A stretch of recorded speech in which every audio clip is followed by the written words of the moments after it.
Hello students, welcome to Ramanujan education platform. Last lecture में हम पढ़ रहे थे इलेक्ट्रोलिटिक कंडक्टेंस से रिलेटेड कुछ जनरल टर्म्स को। तो लास्ट टर्म जो हमने पढ़ी थी वो थी रेजिस्टिविटी। रेजिस्टिविटी देखो हमने कैसे पढ़ी थी। हमारे पास रिलेशन थी R is equal to rho L by A। R क्या होता है? रेजिस्टेंस। रो क्या होता है? रेजिस्टिविटी। और इसी को हम क्या बोलते हैं? स्पेसिफिक रेजिस्टेंस भी बोला करते हैं। Specific resistance L by A हमने लास्ट लेक्चर में पढ़ा था, डिटेल में पढ़ा था। उसके बाद L बाय A को हम क्या बोला करते हैं? This is cell constant. This is cell constant, right. तो फिर जब हम रो की वैल्यू निकालते हैं कैसे? L बाई ए को मैं उधर ले जाऊं तो क्या आ जाएगा? R A by L, right. तो हमने क्या किया था? When area is equal to 1 centimetre square and length is equal to 1 centimetre, तब रो क्या आ जाता है हमारे पास? R into 1/1। तो क्या आ गया? R rho is equal to R। तो हमने क्या बोला था कि रेजिस्टिविटी क्या होती है? Resistivity is the resistance offered to all the ions when area of cross section of the electrode is 1 centimeter square and distance between the two electrodes, यानी कि when length is equal to 1 centimeter। और देखो हमने क्या किया था कि volume क्या होती है? A इंटू में L, तो क्या आ जाएगा? 1 सेंटीमीटर स्क्वायर इंटू में 1 सेंटीमीटर, तो क्या आ गया? B is equal to 1 centimetre cube. तो हम क्या बोलते थे? Resistivity is the resistance offered to all the ions present in 1 centimetre cube of solution और इन 1 ml ऑफ सॉल्यूशन। क्यों? क्योंकि 1 ml किसके इक्वल होता है? 1 सेंटीमीटर क्यूब के।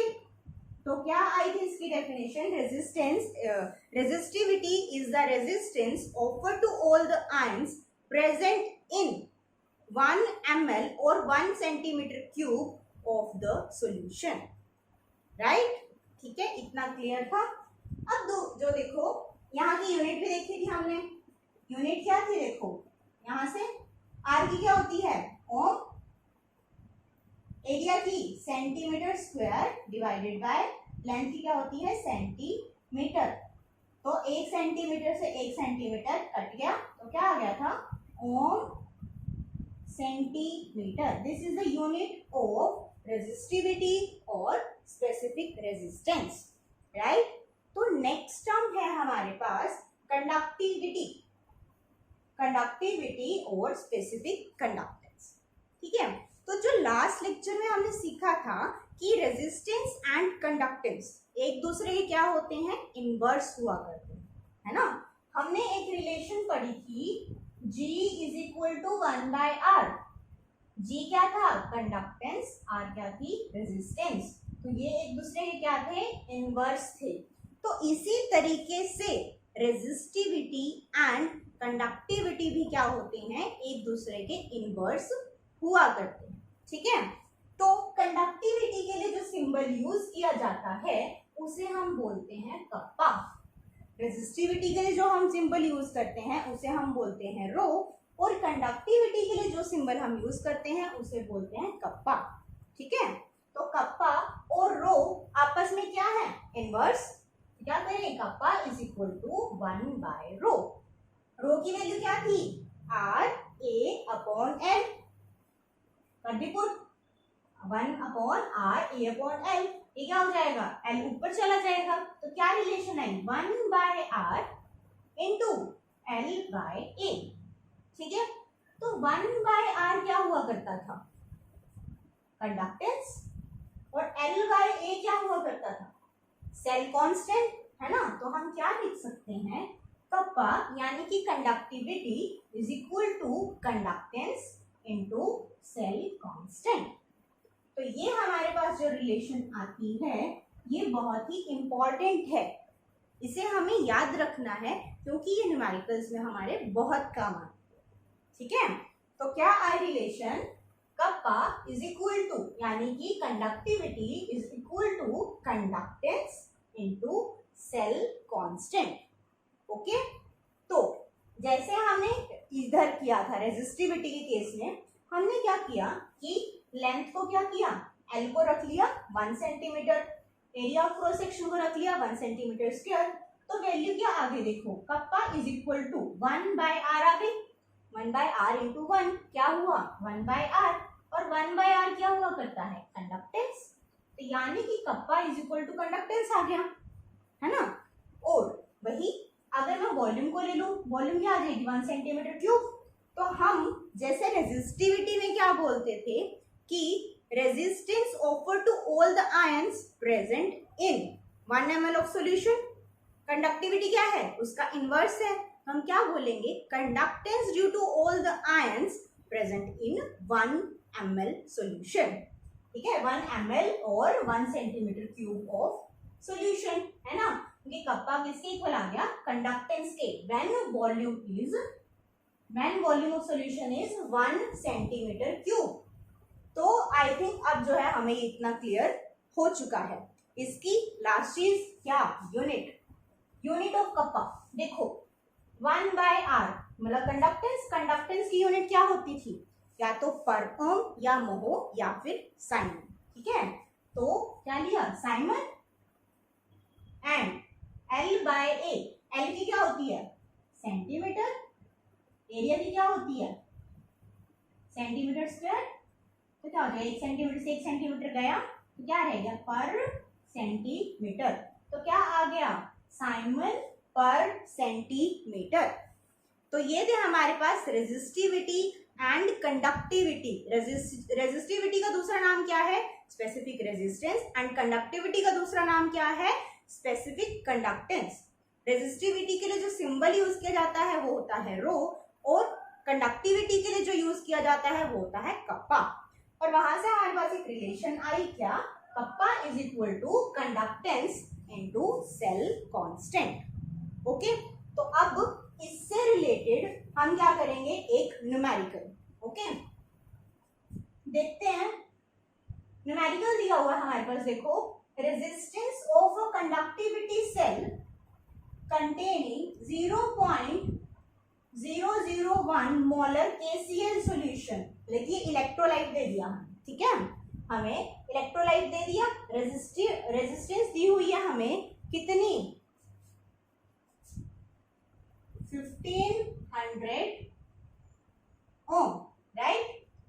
पूछा क्या हुआ है what is cell constant, cell constant हमें निकालना है, और वैसे सेल कांस्टेंट क्या हुआ करता है L/A, है ना, वैसे क्या हुआ करता है L/A, ये हमें क्या करना है निकालना है। और क्या दिया हुआ if conductivity of this solution is, conductivity क्या होती है kappa is equal to 0.146 into 10⁻³ siemens per centimetre, right. तो अभी हमें रिलेशन पता है कप्पा की क्या होती है, kappa is equal to conductance into cell constant. यहां पर हमारे पास कप्पा दिया हुआ, सेल कांस्टेंट हमें निकालना है, यानी कि कंडक्टेंस हमारे पास होना चाहिए। तो क्वेश्चन में देखो कंडक्टेंस तो नहीं दिया हुआ, कंडक्टेंस नहीं दिया हुआ, बट क्या दिया हुआ है रेजिस्टेंस तो दिया हुआ है। तो हमें पता है कि हम रेजिस्टेंस से कंडक्टेंस निकाल सकते हैं, कैसे 1/r, क्या होती है relation G is equal to 1/r, conductance is equal to 1/r, है ना। हम क्या करें kappa is equal to conductance into cell constant, ये तो हमें निकालना है सेल कांस्टेंट। कप्पा की वैल्यू दी हुई है 0.146 into 10⁻³ is equal to conductance कैसे निकाल लेंगे 1/r करके, 1/r यानी कि 1/1500, ठीक है, क्या आ जाएगा इनटू में सेल कांस्टेंट। अब क्या करें, सेल कांस्टेंट निकालना है, 1500 को यहाँ ले आएंगे, 146 इंटू में 10⁻³ इंटू में 1500 is equal to cell constant, right, ठीक है। तो अब यहाँ से जो वैल्यू आ जाती है वो आती है 0.2। अब जो सेल कांस्टेंट की हमारे पास यूनिट होगी वो क्या होगी, सेल कांस्टेंट क्या होता है, L/A, वही centimetre upon centimetre square. 1 centimetre से 1 सेंटीमीटर कट गया तो क्या बचा, 1/सेंटीमीटर, तो क्या आ जाता है सेंटीमीटर इनवर्स। यानी कि जो सेल कांस्टेंट की वैल्यू आई 0.2 पर सेंटीमीटर, ओके, पर सेंटीमीटर।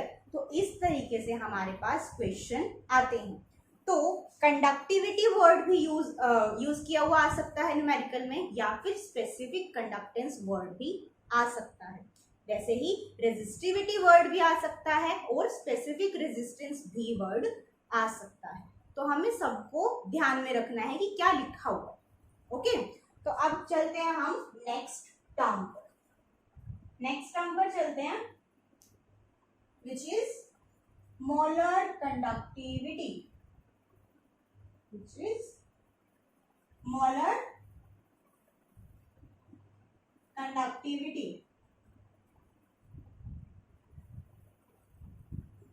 अब एक चीज देखो, इसकी डेफिनेशन पहले हम लिखते हैं फिर इसको समझते हैं क्या होती है। Conductance due to all the ions present in that volume which contain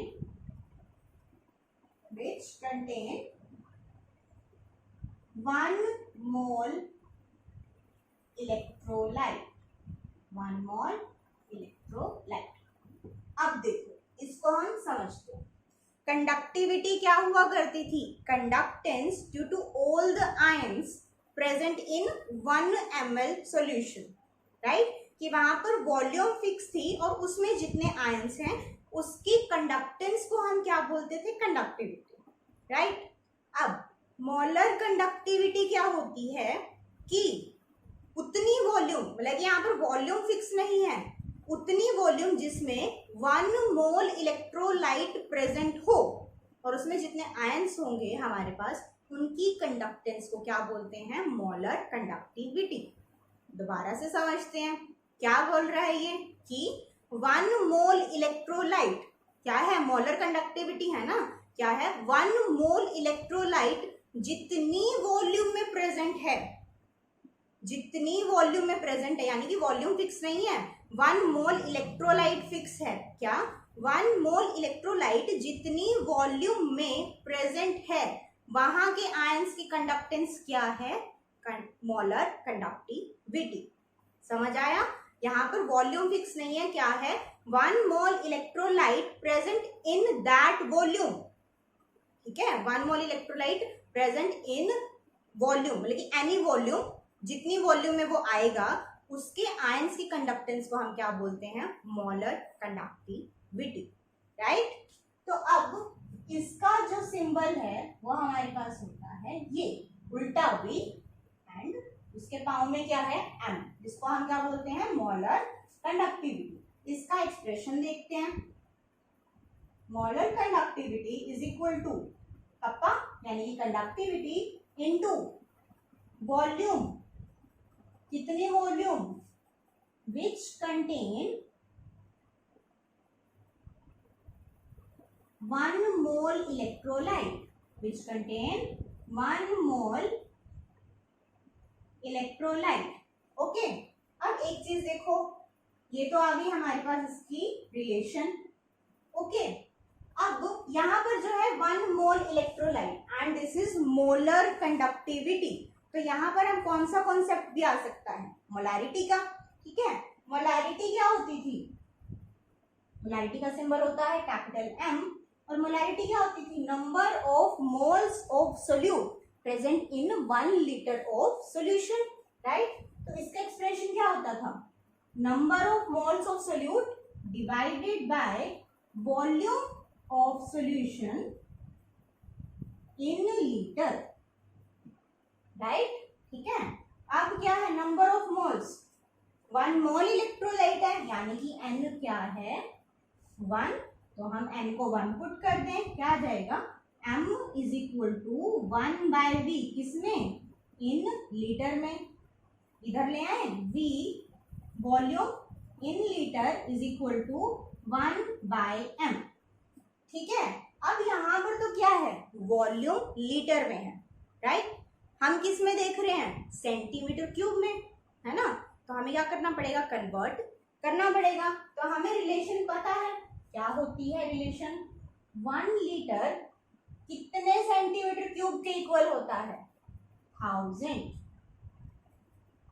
1 litre 1000 centimetre cube के इक्वल है, तो हम यहाँ पर वैल्यू पुट कर देते हैं, क्या आ जाएगा, वॉल्यूम इन सेंटीमीटर क्यूब, क्या आ जाएगा, 1000 से हम इसको मल्टीप्लाई कर देंगे। हमें पता है ना कि 1 लीटर किसके इक्वल होता है, 1000 सेंटीमीटर क्यूब। तो हमें जब सेंटीमीटर क्यूब में निकाल रहे हैं तो मल्टीप्लाई बाय 1000 कर देंगे। तो अब ये चीज देखो, यहां पर मैं ये वैल्यू पुट कर सकती हूँ, कर देते हैं, molar conductivity is equal to kappa into 1000 upon M, ठीक है, 1000 अपॉन M। तो ये आती है हमारे पास रिलेशन, हमारे पास मोलर कंडक्टिविटी की 2 रिलेशन आ गई। तो न्यूमेरिकल में जो है, कभी हमारे पास ये रिलेशन से क्वेश्चन सॉल्व हो जाएगा और कभी हमें इसकी जरूरत पड़ेगी। ठीक है, तो अब हम चलते हैं नेक्स्ट टर्म पर, इसका भी न्यूमेरिकल करेंगे, बट पहले एक और टर्म पढ़ लेते हैं। देखो,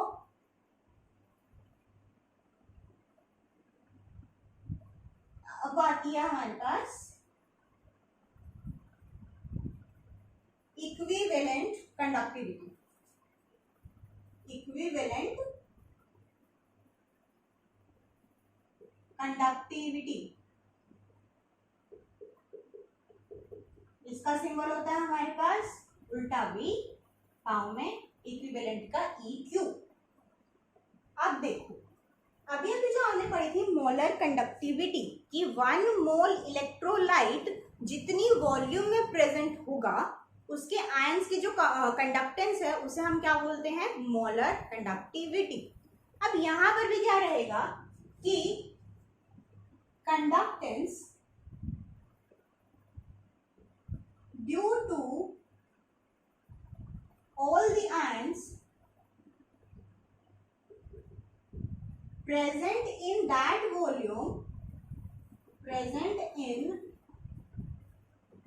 volume which contain 1 gram equivalent of electrolyte। और हाँ, हम वहां पर मोलर कंडक्टिविटी की जो यूनिट बताना भूल गए थे, यूनिट क्या होती है, देखो क्या थी relation, kappa into 1000 upon M, right. Kappa की क्या होती है हमारे पास unit, Simon per centimetre, right, divided by molarity की क्या होती है, मोल पर लीटर, बट हमने किस में निकाला था, सेंटीमीटर क्यूब में, तो क्या आ जाएगी, मोल पर सेंटीमीटर क्यूब, राइट। तो क्या आ जाएगा, Simon centimetre inverse centimetre cube divided by mole, तो क्या आएगी, साइमन सेंटीमीटर स्क्वायर पर मोल। ये होती है लैम्डा M की यूनिट, ठीक है, साइमन सेंटीमीटर स्क्वायर पर मोल। ओके, ये ठीक है। अब अब देखो हम बात कर रहे थे इक्विवेलेंट कंडक्टिविटी की, तो उसमें क्या है कि 1 ग्राम इक्विवेलेंट ऑफ इलेक्ट्रोलाइट जितनी वॉल्यूम में प्रेजेंट होगा वहां जो आयंस होंगे उसकी कंडक्टेंस को हम क्या बोलते हैं, इक्विवेलेंट कंडक्टिविटी। मोलर कंडक्टिविटी में क्या था, 1 मोल इलेक्ट्रोलाइट जितनी वॉल्यूम में प्रेजेंट होगा वहां की आयंस की कंडक्टेंस को हम बोलते थे मोलर कंडक्टिविटी। और यहाँ पर क्या होता है, जब 1 ग्राम इक्विवेलेंट इलेक्ट्रोलाइट जितनी वॉल्यूम में प्रेजेंट होगा वहां के आयंस की जो कंडक्टेंस है उसे हम बोलते हैं इक्विवेलेंट कंडक्टिविटी। ठीक है, क्लियर है? तो अब वही करेंगे क्या, equivalent conductivity is equal to kappa into V, volume. Volume क्या आ जाएगी, कौन सी volume, which contain 1 gram equivalent electrolyte, right. अब वही ग्राम इक्विवेलेंट हमारे पास टर्म आ गई, तो वो किस में आती थी, नॉर्मैलिटी में। तो अब वहां से भी आ सकता है हमारे पास, कैसे, नॉर्मैलिटी क्या होती है, number of gram equivalents of solute present in 1 litre of solution, right. ये हमने पहले पढ़ा हुआ है, क्या आ जाएगा, number of gram equivalent, number of gram equivalent of solute divided by volume of solution in liter, right। number of gram equivalent कितना, 1 पुट करना है, तो क्या आ जाएगा, n is equal to 1 by v in liter। v क्या है, volume of solution in litre. तो वही करें, v को इधर ले आए, v in liter is equal to 1 by n। वही लीटर में है तो हमें किस में कन्वर्ट करना है, सेंटीमीटर क्यूब में। तो कर देते हैं v इन सेंटीमीटर क्यूब। तो क्या रिलेशन थी, 1 litre is equal to 1000 centimetre cube. तो अगर हमें सेंटीमीटर क्यूब में कन्वर्ट करना है तो क्या आ जाएगा, 1000 से मल्टीप्लाई कर देंगे, ठीक है। तो ये वाली वैल्यू अब हम यहाँ पर पुट कर सकते हैं, lambda equivalent is equal to kappa into क्या आ जाएगा, 1000 अपॉन n, ठीक है। तो हमारे पास ये दो रिलेशन आ गई। अब इसकी बात करते हैं यूनिट की। यूनिट की देखो, कप्पा की क्या होती है, साइमन पर सेंटीमीटर, है ना, साइमन पर सेंटीमीटर। नॉर्मैलिटी की क्या होती है, नंबर ऑफ ग्राम इक्विवेलेंट पर लीटर ऑफ सॉल्यूशन, बट हमने किस में किया है, सेंटीमीटर क्यूब में। तो क्या आ जाएगा, ग्राम इक्विवेलेंट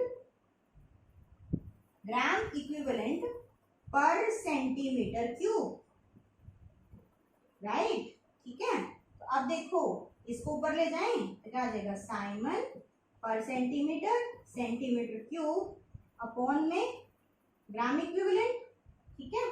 क्या आ जाएगा, साइमन सेंटीमीटर स्क्वायर, इसका हम क्या करेंगे, 3 - 1 2, साइमन सेंटीमीटर स्क्वायर पर इक्विवेलेंट। तो इक्विवेलेंट कंडक्टिविटी की हमारे पास यूनिट ये आ गई। मोलर कंडक्टिविटी की क्या थी, साइमन सेंटीमीटर स्क्वायर पर मोल, राइट। तो ये क्या है, आपस में इंटर रिलेटेड है। जब हम एक चीज को रिलेट करके पढ़ते हैं तो हमें ज्यादा अच्छे से समझ आता है और वो ज्यादा टाइम तक अच्छे से हमें याद रहता है। तो हमेशा टर्म्स को कोरिलेट करके पढ़ा करो, ठीक है। तो अब हम नेक्स्ट लेक्चर में इसके कुछ न्यूमेरिकल्स करेंगे, ओके। तो अभी हम इस लेक्चर को यहीं पर खत्म करें।